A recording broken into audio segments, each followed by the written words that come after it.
অসুখী একজন। আরে নিরুদা যে,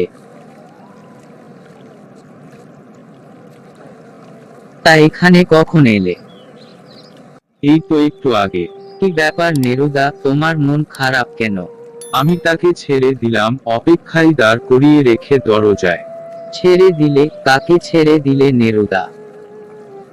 আমার প্রিয়তমাকে ছেড়ে দিলাম।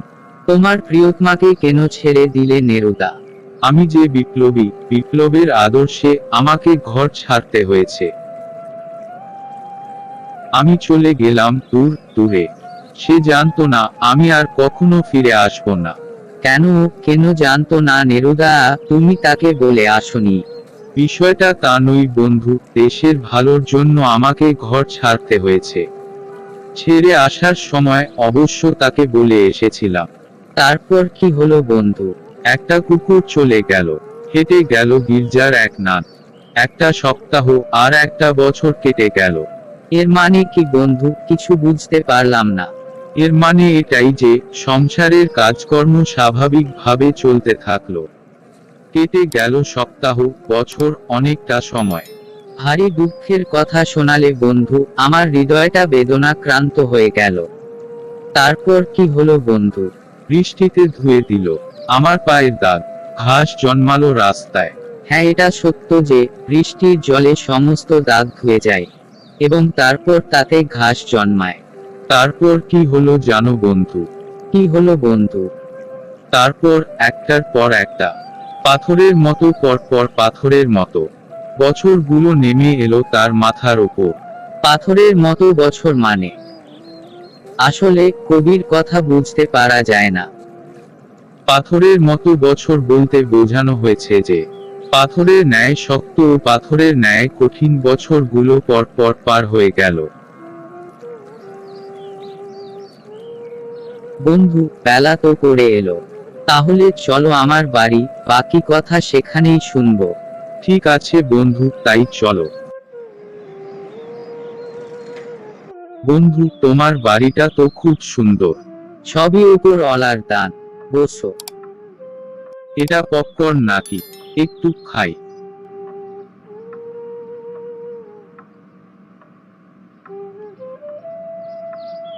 হ্যাঁ, এবার বলো বন্ধু, তারপর কি হলো? তারপর যুদ্ধ এলো, রক্তের এক আগ্নেয় পাহাড়ের মতো। কি বলো?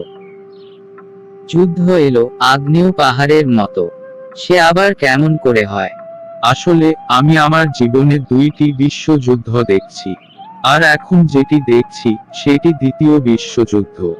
আগ্নেয় পাহাড় যেমন জ্বলন্ত লাভা ছড়িয়ে চারপাশের সবকিছু পুড়িয়ে ছাই করে দেয়, তেমনি যুদ্ধ চারপাশের সবকিছু আগ্নেয় পাহাড়ের মতোই নষ্ট করে দেয়। সেই যুদ্ধে কি হলো জানো বন্ধু? শিশু আর বাড়িরা খুন হলো। কি নিষ্ঠুর যুদ্ধ! শিশুরা পর্যন্ত রেহাই পেল না, আর বাড়িরা খুন হলো, তার মানে কি? আসলে যুদ্ধ কাউকে রেহাই দেয় না। আর বাড়ি, বাড়ি শুধু বাড়ি নয়, যেন আমাদের আশ্রয়দাতা। তাই বাড়িকে আমি জীবন্ত বলে মনে করি। তারপর কি হলো বন্ধু?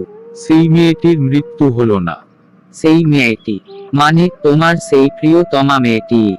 হ্যাঁ বন্ধু, তুমি ঠিকই ধরেছ। আমার সেই প্রিয়তমা মেয়েটি। আমার মন বলছে সেই মেয়েটি এখনো বেঁচে আছে।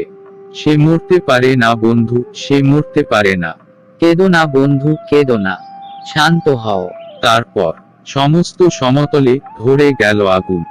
শান্ত হলুদ দেবতারা, যারা হাজার বছর ধরে ডুবে ছিল ধ্যানে, উল্টে পড়ল মন্দির থেকে টুকরো টুকরো হয়ে। তারা আর স্বপ্ন দেখতে পারল না। আর কি হলো জানো বন্ধু? আমার সেই মিষ্টি বাড়ি, সেই বারান্দা, যেখানে আমি ঝুলন্ত বিছানায় ঘুমিয়েছিলাম।